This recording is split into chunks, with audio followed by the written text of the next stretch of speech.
everyone, I'm Nick. I'm Vic. And we're MV Board Gaming. Welcome back to our series here on a card tournament, essentially.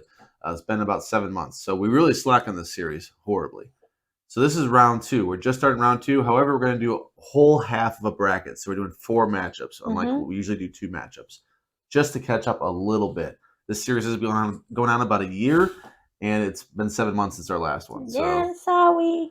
So our first matchup here are 2 great games. Obviously, if it advanced, we think fairly highly of them. They're in round 2 already. Our first matchup here is Vic. We have Air, Land, and Sea, which is also including the Air, Land, and Sea Spies, Lies, and Supplies side game, bonus game. You can combine them too. We haven't done that, but. And we have Fabled Fruit, which unfortunately we already reviewed because I don't think we reviewed any of these games except for this one. Yeah, all right? We got excited. Yeah, so this one is kind of, I don't know if it should be included because it's a worker placement as well. So it combines it. Yes, you're playing, it's a card game, but there's worker placement in it. So it's kind of iffy if this should be on the list. Almost unfair. Yeah. All right. We have another one that's kind of iffy on that too. A little wordy, iffy on the card game. Right. All right. Anyway, we're not a very important channel. So first, if you haven't joined us before, what we do is first we show simultaneously who we think won this matchup. So we have it written down, and this we don't know what each other picked. And then we show the score of what the loser of these two. What do we rate that game? All right. So simultaneously, we're going to show which one we prefer between Air, Land, and Sea and Fabled Fruit. The answer. The answer. Yeah. See, I always get mixed up on this. If you watch the other ones, there's a lot of mistakes. All right. Ready? Yeah. Go ahead. Air, Land, and Sea. That is your winner. My winner is Fabled Fruit. So we have a disagreement, and this has happened before. So what we do is the higher score of the loser will advance. That's our tiebreaker. So we wrote down a score for the loser. So I have a score for Air, Land, and Sea, and she has a score for Fabled Fruit. Whatever is higher is the tiebreaker. That's what advances.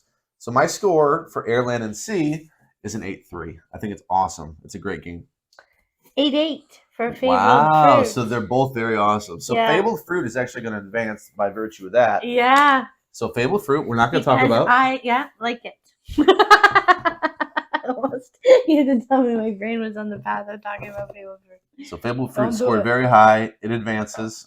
That's what I picked. So we're going to talk about the one that Vic actually did pick to advance, but did not. Air, Land, and Sea. So I think you should talk about it. If you scored it 8-8 or better, let's talk about it. Okay.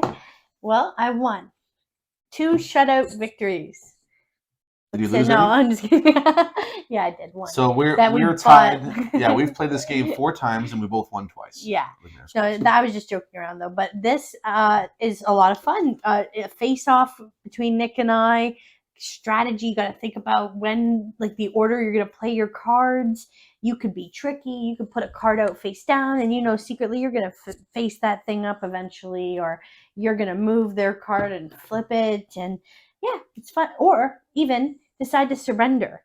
If you go, you know what, this is not going how I think it should go, I'm going to try to take some points away from them and surrender early. Yeah, you surrender early. Essentially, you are losing that round, but you're not losing it by as much. So it's the first to 12 points wins. So in a lot of cases, that actually is a smart move to surrender and give your opponent 2 forward points as opposed to automatic 6 when you lose. Yeah.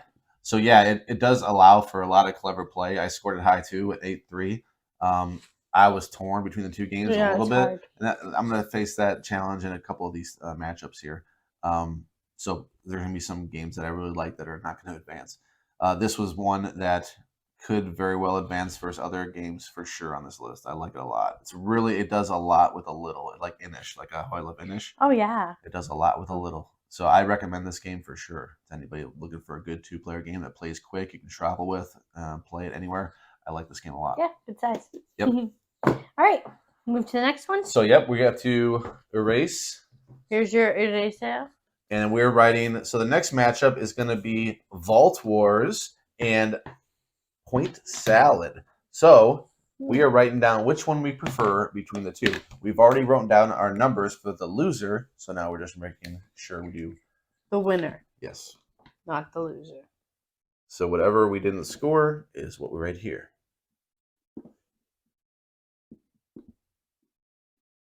All right, I got my winner here. I got my winner here.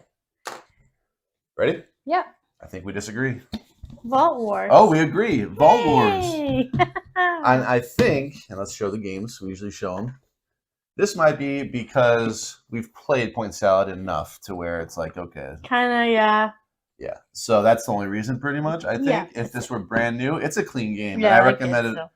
If you have family, this one's easier to recommend because it's so easy to teach to kids, to elders. It's really, if I were to recommend one, it would be this one, to be honest. What do I prefer? I prefer this one. Yeah. So we don't have to talk a bunch about this. We talk about the loser. That's how this one advances. Vault War is moving on. Point Salad, such a simple game. You either take a card, take two a fruit. What is it?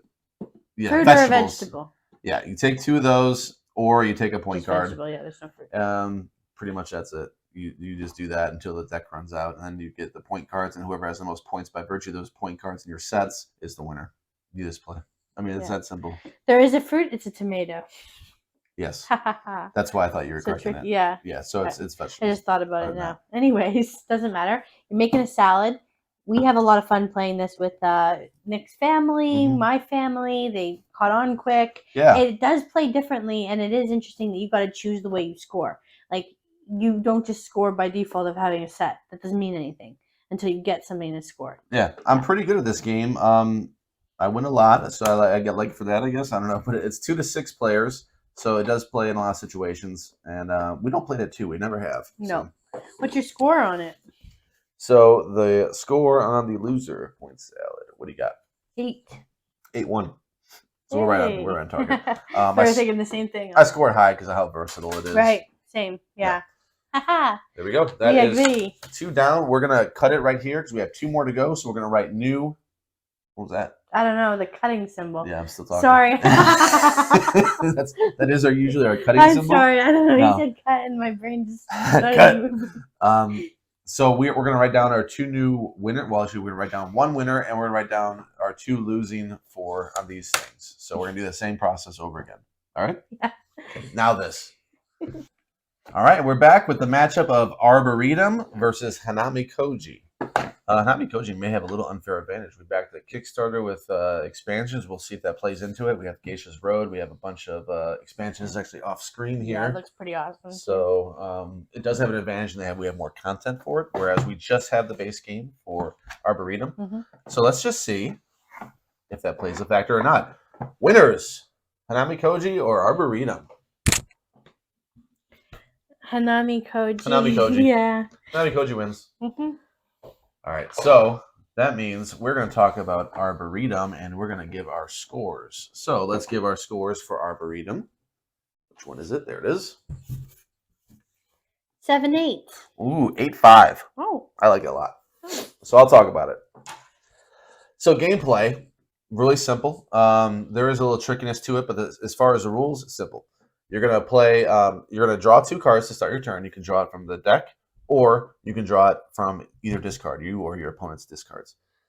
And then you're going to play a card and then discard a card. That is gameplay. Yeah. All right. So the way you're going to score is you're going to get points for laying down your Arboretum. You're creating your own Arboretum with different types. Depends on player count of how many different types of plants there are.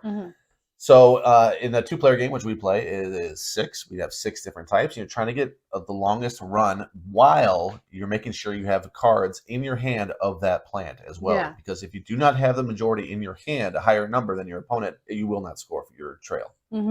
So that's where it comes in. That's where I like it a lot. That trickiness of what do I got to keep? Because I can't score it, but I got to keep those cards. So I'm forfeiting the things I would otherwise score that are good for me, but I'm keeping them in my hand and not using them to score because I need them. Yeah. Essentially to score anything at all. So much to think about. And then also wondering what you're going to discard because you don't want to offer up something to your opponent because you can also strategically discard something thinking you'll pick it back up after. I was doing a lot of that. Yeah. Of picking up and then picking up from my own discard pile and prolonging the game maybe by not grabbing from the middle pile. There's a lot to think about in this simple game of putting out trees.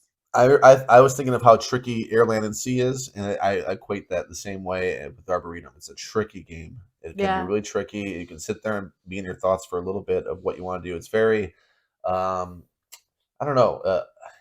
not deliberate. I don't know. Yeah. I feel like there's pauses in there. Yeah, and it's not like you can uproot and change what tree you put down or move them around. It's really once you've set on something, you have to think about, oh boy, we're running out of cards now. I have none in my hand. That's not going to score. Dang. Now I need to find something else to do. So it's very interesting. All right, so Hanami Koji moves on. Mm-hmm. And now we have to pick between Fantasy Realms and a little wordy. Okay. Right, so we're going to do that. We have our scores already. We're just now writing down what wins.